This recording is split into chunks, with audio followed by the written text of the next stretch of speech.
একজন বিরাট কোহলি বাংলাদেশেও ছিল, তবে চেষ্টার অভাব অবহেলা তাকে হারিয়েছে ক্রিকেট বিশ্ব। তার ব্যাটিং ক্লাস, যোগ্যতা, ফিল্ডিং সবকিছুই এক হতাশার নাম। বলছিলাম সাব্বির রহমানের কথা, যিনি হতে পারতেন বাংলাদেশের কোহলি, দেশসেরা ফিনিশার। তবে ভাগ্য আর সহায় হয়নি তার। তবে কি করে হারিয়ে গেলেন সাব্বির, কেন এমন হাল হয়েছে বাংলাদেশের বিরাট কোহলির, তাই খুঁজে বের করব প্রতিবেদনে। এমন একটা সময় ছিল যখন বাংলাদেশের ক্রিকেট প্রেমীদের মনে আশার আলো জ্বলেছিল, আমাদের একজন বিরাট কোহলির মতো খেলোয়াড় উঠে আসবে, যিনি হয়ে উঠবেন দলের ভরসা, প্রতিপক্ষের আতঙ্ক।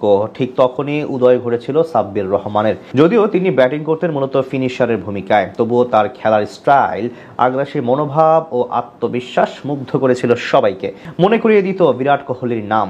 একটা সময়ে সাব্বির যেন হয়ে উঠেছিলেন বাংলাদেশের সবচেয়ে আলোচিত ও প্রত্যাশিত নাম।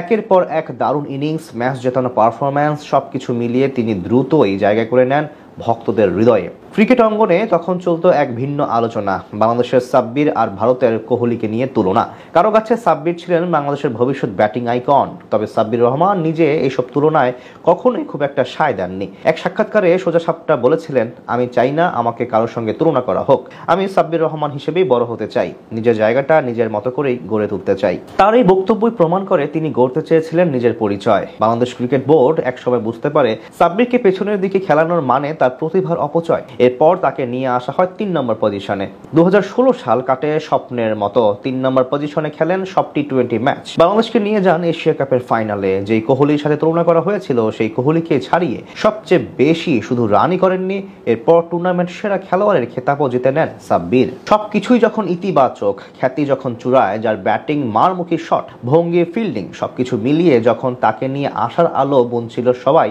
ঠিক সেই সময় ছন্দপতন হয় সাব্বিরের। এমন খ্যাতি ধরে রাখতে পারেননি তিনি, জড়িয়ে যান বিতর্কে। ব্যাস, এরপর হারিয়ে গেলেন সাব্বির। নির্বাচকরা তাকে যথেষ্ট সুযোগও দিয়েছিলেন, তবে ভুল করেছিল সাদা বলের সাব্বিরকে জোর করে